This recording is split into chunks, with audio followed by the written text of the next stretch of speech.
اقول لك اللي ده فهو برضو في حته خوف، اللي عايز اقوله حته خوف الانديه من الاصابات. انت ملك. انت بص، انا هقول لحضرتك حاجه، انت ملك، انت كنادي انت ملك المنتخب، انت ملك مصر.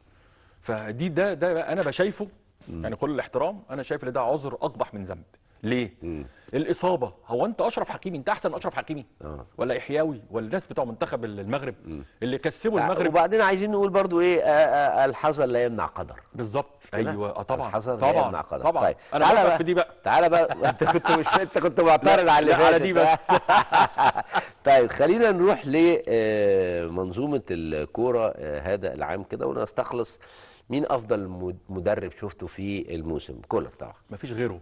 مش كده. على فكره، في حاجات كده الواحد اللي يجاوبها من غير انت ما تقول. من غير الاستعانه بصديق ولا اي حاجه ولا اختياري، لكن مفيش غيره. مفيش يعني غيره. انت في الاخر مفيش غيره.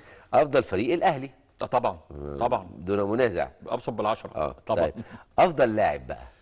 افضل لاعب السنه دي انا شايف، رغم اللي هو بعيد، يعني انا شايف اللي فيه 3 ممكن يبقوا افضل لاعبين في مصر. مايلي، بيراميدز، اللعيب 17 هدف ومستوى عالي جدا جدا. وبشوف معاه امام عاشور من اللعيبه اللي كانت ثابته في المستوى، وزيزو طبعا. و كده 3، هتحط واحد رابع؟ 3 انا هحط دول افضل 3.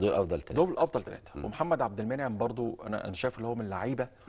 يعني زي ما قلت لابراهيم سعيد، بقول لمحمد عبد المنعم، ابراهيم سعيد احسن لعيب شفته سنتر هافاك في حياتي. طيب انا هعدل لك السؤال. طب عدله لي. افضل لاعب، افضل 3 في الهجوم، وافضل 3 في الوسط، وافضل 3 في الدفاع. حلو كده؟ حلو. لا دي ملعوبه. وسام ابو علي، انا شايف اللي هو طبعا هجوم رقم 9 سترايكر. انا شايف اللي هو لعيب متكامل. مايلي، بيراميدز الراس حربه تاني الهدافين 17.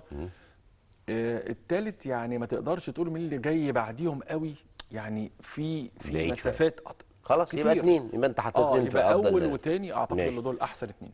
في وسط الملعب امام عاشور. في وسط الملعب امام عاشور، انا شايف اللي هو وزيزو 1 و2. 1 و2. دفاع.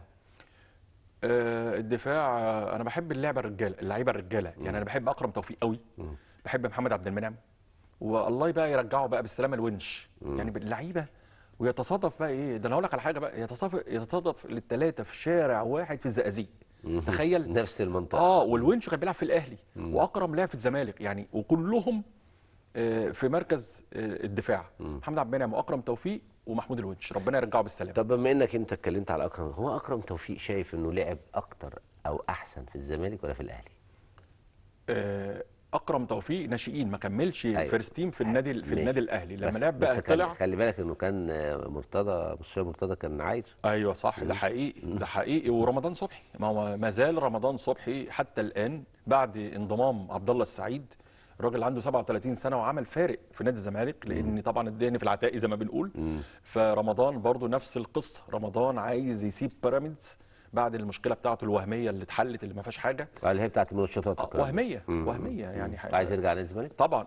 هم الزمالك عايزينه، لان رمضان صبحي في المكان ده مع عبد الله السعيد في الجزء ده مع زيزو رقم 10.